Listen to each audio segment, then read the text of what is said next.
Hello guys, मैं देव। आज आपके लिए लेकर आया हूँ बहुत ही बढ़िया बायोलॉजी के क्वेश्चन जो एग्ज़ाम में आए हुए हैं। ठीक है, फटाफट से साथ बूस्ट करते हैं। बायोलॉजी के जितने भी क्वेश्चन एग्ज़ाम में पूछे गए हैं वो सारे इसमें डाले गए हैं। डे बाय डे 3-4 दिन बायोलॉजी के लेंगे। ठीक है, चलिए स्टार्ट करते हैं आज की वीडियो फटाफट से और देखते हैं कौन कौन से क्वेश्चन एग्ज़ाम में आए हैं। देखिए, सबसे पहले देखते हैं फर्स्ट क्वेश्चन क्या है।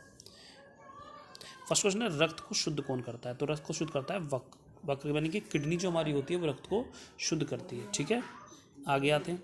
वक्र का भार कितना होता है? वो होता है 150 ग्राम। रक्त एक कैसा विलेन है? क्षारीय विलेन है। रक्त का पीएच मान कितना होता है? 7.4। अब देखो, एक चीज़ मैं यहाँ पर बता दूँ, ये पीएच मान से रिलेटिव, अगर किसी भी लिक्विड का पीएच मान कितना होगा, 7 से कम होगा अगर, तो वो क्या कहलाएगी? अम्लीय कहलाएगी। और अगर 7 से ज़्यादा होगा तो वो क्या कहलाएगी? क्षारीय कहलाएगी। ठीक है, एक चीज़ माइंड में बिल्कुल सेट रखना। और अगर 7 ही है पीएच मान तो वो कहलाएगी उदासीन। यहाँ पर रक्त का पीएच मान कितना है? 7.4 होता है, तो ये क्या कहलाएगी? 7 से ज़्यादा है तो क्या कहलाएगी? क्षारीय। तो दो क्वेश्चनों का आंसर एक साथ मिल गया। ठीक है, तो क्षारीय चीज़ कौन सी होती है? जिनका पीएच मान 7 से ज़्यादा होता है। और अम्लीय कौन सी होती है? जिनका पीएच मान 7 से कम होता है। कभी कभी क्वेश्चन ऐसा भी आ जाता है कि बताइए कौन सी चीज़ ऐसी है जिसका पीएच मान 7 है, यानी कि उदासीन है वो, तो वो है पानी हमारा।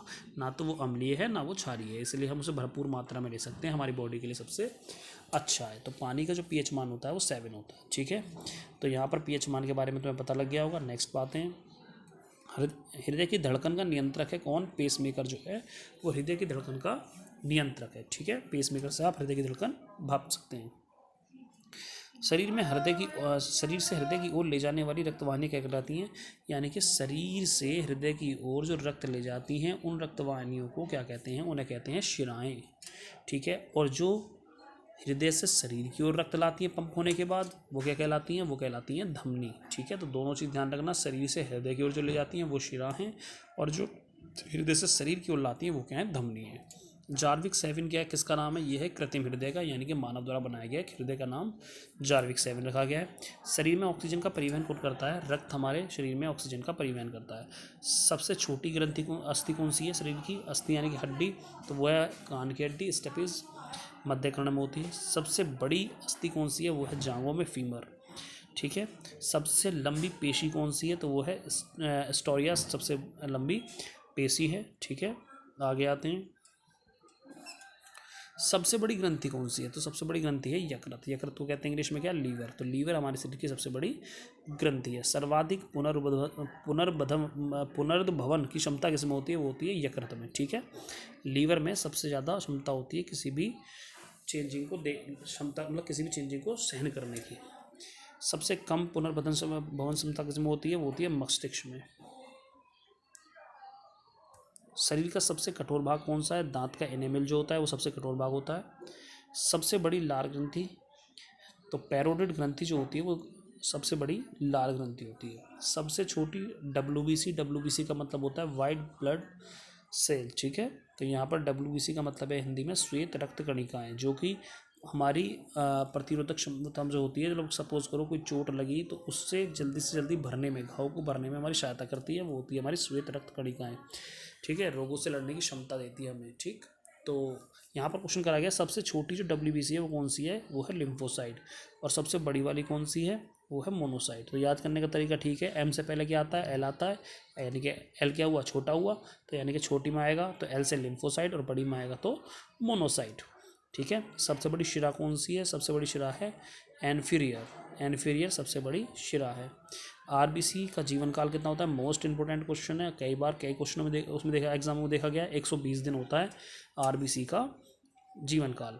ठीक है, और अगर डब्ल्यूबीसी का पूछे तो 4 से 5 दिन होता है। रुधिर का थक्का बनने का समय कितना होता है? थक्का आप जानते होंगे। ठीक है, 2 से 3 दिन। थक्का कहते हैं जैसे रुधिर जहाँ पर भी हमने किस तरह एक्सप्लेन, जैसे मैंने कोई चोट लगी उसे रोक दिया तो वहाँ रुधिर का थक्का जम जाता है। ठीक है, वो एक क्षमता होती है उसके अंदर। चलिए आगे आते हैं।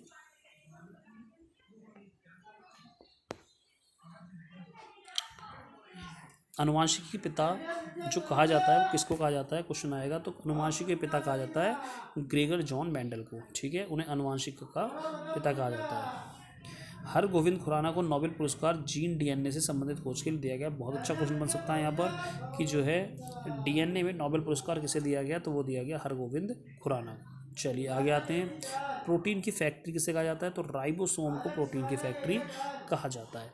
मानव शरीर में गुणसूत्रों की संख्या कितनी होती है, 46 होती है, यानी कि 23 जोड़ी गुणसूत्र होते हैं, क्रोमोसोम कह देते हैं इसे हम, ठीक है इंग्लिश में।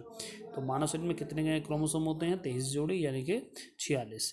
चेचक के टीके की खोज किसने करी थी, एडवर्ड जेनर। सारे ही क्वेश्चन मोस्ट इंपॉर्टेंट है बायोलॉजी के, जो ज़्यादातर एग्जाम में पूछे गए वही क्वेश्चन है जो रिपीट होते हैं, ठीक है।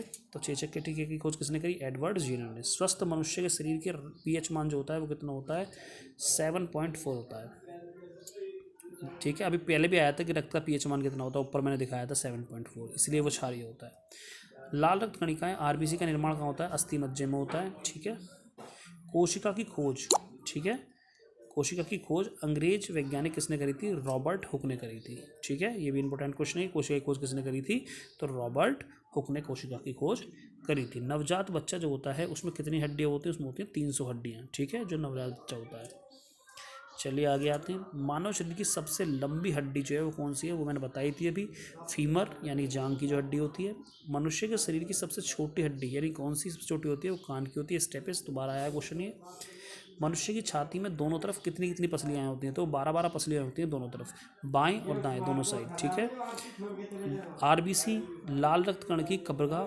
तो यहाँ पर क्वेश्चन क्या बनेगा, यहाँ पर बनेगा कि यानी कि जो हमारा आरबीसी होता है, लाल रक्त कणिकाएँ होती हैं, वो उनका कब्रगाह यानी कि कहाँ पर वो मरती हैं, उन्हें किस जगह पर वो जो है डेथ होती है, तो वहाँ पर उस जगह को क्या कहा जाता है, तो WBC आरबीसी का जो कब्रगाह है उसे कहा जाता है यकृत, यानी ठीक है। यकृत और प्लीहा को आरबीसी का कब्रगाह कहा जाता है, यानी कि जहाँ पर वो डेथ होती हैं, जहाँ पर वो ख़त्म हो जाती हैं आरबीसी, ठीक है। 120 दिन का इनका जीवन काल होता है, उसके बाद वो कहाँ पर यकृत और प्लीहा में समाप्त हो जाती है। रक्त का थक्का बनने में विटामिन के सबसे सहायक होता है, इंपॉर्टेंट क्वेश्चन है बिल्कुल। रक्त का थक्का बनाने के लिए देखो, रक्त का थक्का वही होता है, मैं बता रहा हूँ आपको बार बार, जो रक्त में जमने की क्षमता होती है, ठीक है, वो रक्त का थक्का कहलाता है। तो वो किसकी सहायता बनता है, विटामिन के की सहायता से। रक्त समूह यानी कि ब्लड ग्रुप एवं आर एच फैक्टर होता है, ठीक है। जब मैं डिटेल में सारी नोट्स लाऊंगा उसके बाद मैं बताऊंगा। रक्त समूह एवं आर एच फैक्टर की खोज किसने करी, कॉल एंड स्टीनर ने आर एच फैक्टर की खोज करी। ए बी रक्त समूह में एंटीबॉडी नहीं पाई जाती, इसलिए सर्वदाता। क्वेश्चन सीधा यह आता है कि सर्वदाता किसे कहते हैं और सर्वग्राही किसे कहते हैं। तो सर्वग्राही यानी कि जो हर एक का ब्लड ग्रहण कर सकता है, वो कौन सा ग्रुप होता है, AB, ठीक है, उसे कहते हैं सर्वग्राही। और सर्वदाता कौन सा होता है, यानी वो जो किसी को भी अपना ब्लड दे सकता है, तो वो कहलाता है O, सर्वदाता, ठीक है। इसमें यही क्वेश्चन बनते हैं ज़्यादातर। तो आज के बायोलॉजी के क्वेश्चन थे बहुत सारे जो इंपॉर्टेंट क्वेश्चन थे, ठीक है। एक बार में से इजीली दिखा देता हूँ ताकि आप पॉज करके वीडियो सारे एक बार रिवीजन कर सको, ठीक है। सारे क्वेश्चन एक बार रिवीजन कर लेना ताकि कोई दिक्कत ना आए इसमें, ठीक है। चलिए अगले बूस्ट के साथ फिर मिलते हैं दोबारा।